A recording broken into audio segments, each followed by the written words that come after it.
Ya memang dari awal agama itu dari luar toh. Ini kalau nggak bungkusnya ditata serapi mungkin, nggak mungkin laku. Sumber dari agama itu orangnya kayak apa? Bahkan negaranya itu terkenal negara jahiliyah. Negara jahiliyah itu adalah negara paling bodoh.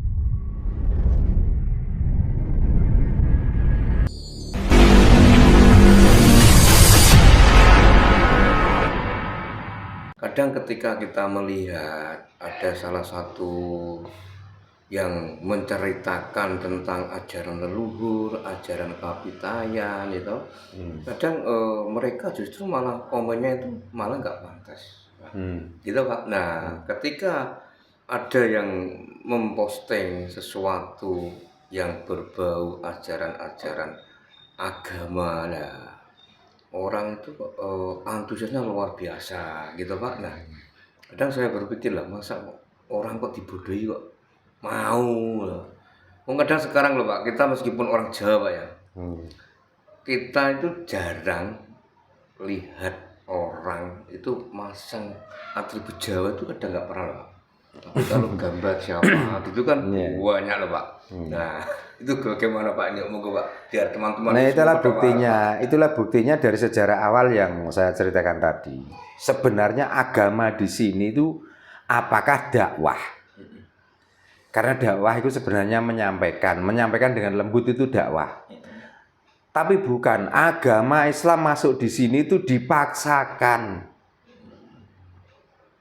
Dan orang yang membawa agama dengan memaksakan itu penuh dengan kekhawatiran. Maka dengan kekhawatiran itulah kalau ceramah, kalau nggak didengarkan, dia juga ngamuk loh. Penonton ditanya, kamu mendengarkan nggak? Ya sudah, kalau nggak, tak pulang wae. Kan banyak kiai-kiai seperti itu. Iya. Nah itu artinya apa? Dia kan takut kalau dia tuh dongeng itu atau menceritakan itu nggak ada yang dengar. Kan ketakutan. Terus kalau mendengarkan dapat pahala, kalau tidak akan mendapatkan siksa. Ini kan paksaan juga. Nah ngapain orang kok dipaksa harus mendengarkan? Ngapain orang dipaksa harus mengikuti?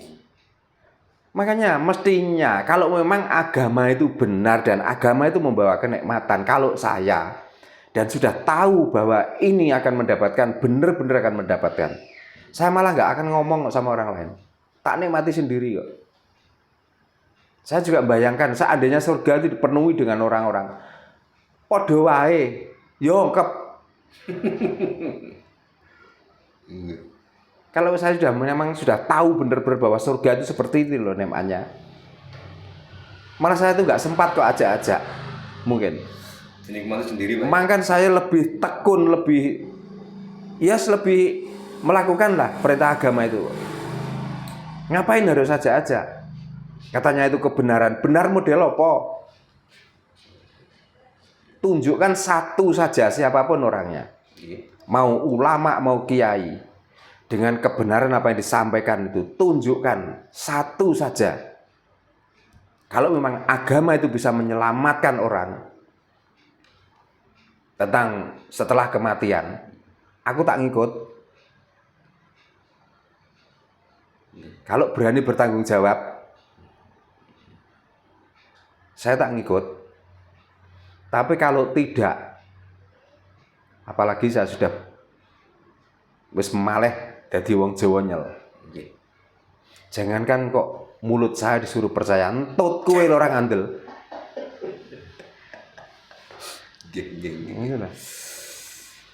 Makanya untuk apa? Makanya ana wong gembar-gembor, ana wong menyampaikan hal ini begini dan begitu. Di situ tidak membimbing, tidak mendidik orang yang jelek menjadi baik. Ora perlu. Karena di siar-siaran itu sebenarnya bukan mengajak kebaikan, malah mengajak pertikaian. Contohnya apa? Coba yang sering nongol di media sosial, ya, Bahar Demit, ya, Bahar Demit, ya, iya. Terus Khabib, Rizik, Rizik, dan lain sebagainya tuh. Coba di mana saja setiap ada tabligh akbar, Apa yang disampaikan? Adakah ajaan ayo kita damai? Ayo kita saling menghargai, adakah? Nggak ada. Coba.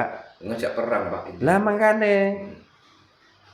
Kok gak waktu zaman londo kae nah ngomong ngono nek pengen ilang dase dhisik. Berarti intinya agama itu didoktrin untuk seperti itu, Pak.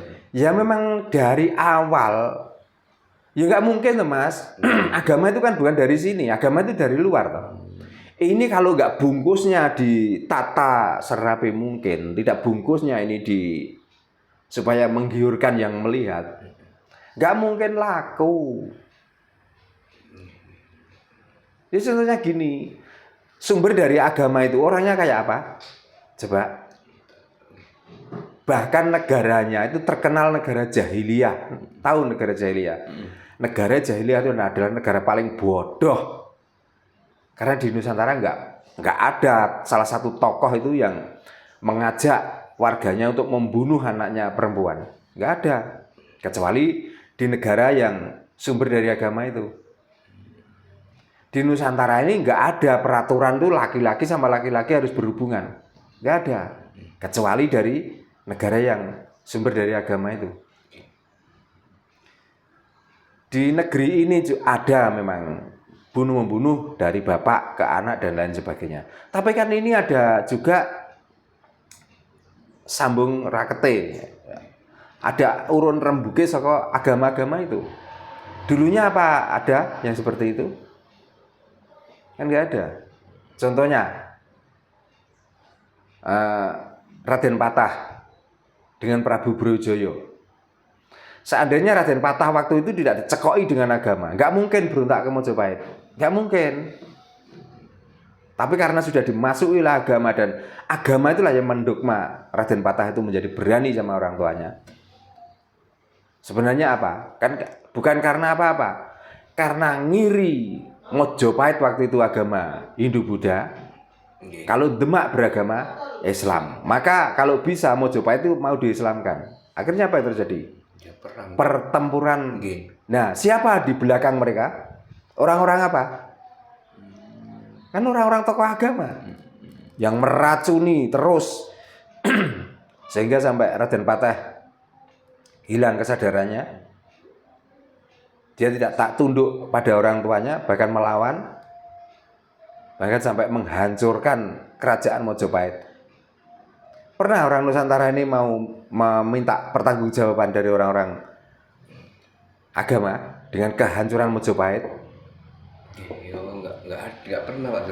Nah, makanya harus bertanggung jawab. Berapa situs-situs di Nusantara ini ya hancur gara-gara karena agama? Coba. Seandainya kuat, mungkin Candi Borobudur pun mau dirobohkan kok oleh orang-orang beragama. Seandainya mampu. Betul, Pak. Iya, maka bagaimana cara merobohkan supaya tanpa mengotori tangan mereka, orang-orang Nusantara dihasut bahwa Candi Borobudur adalah sesembahan orang musyrik, sesembahan orang kafir, orang sesat, dan itu buatan orang-orang yang tidak mengenal Tuhan. Lah, untung orang Nusantara ini masih punya filter. Untung negara ini masih mengantisipasi supaya tidak ada kehancuran. Nah, seandainya dengan terhasutnya omongan orang-orang yang menjajakan agama itu sampai Candi Borobudur pun dihancurkan. Terus mau apa? Mau seperti negara Mekah sana, negara Arab sana kira-kira? Punya bangunan satu-satunya dipuja wong sak ngalam donya. Ambo nek kepengen muja mbok kene candi lho, berang-berang ratusan. Sekarang malah bermunculan candi yang baru sekarang, Pak. Nah, makanya podo-podo itu bangunan kuno, bangunan masa lalu. Tapi kenapa kalau di sana itu dikatakan suci, kalau di sini dikatakan kotor? Sing suci apane, Pak? Gitu. Nah, sing suci yo uteke mego minger kuwi. Nah, uteke ra minger ya tidak mensucikan. Nggih. Kadang gini, Pak, kalau saya melihat ya, Pak, negara-negara yang beragama gitu. Justru tiap hari itu ribut ya. Kalau kita lihat Cina, Pak. negara komunis gitu. Iya.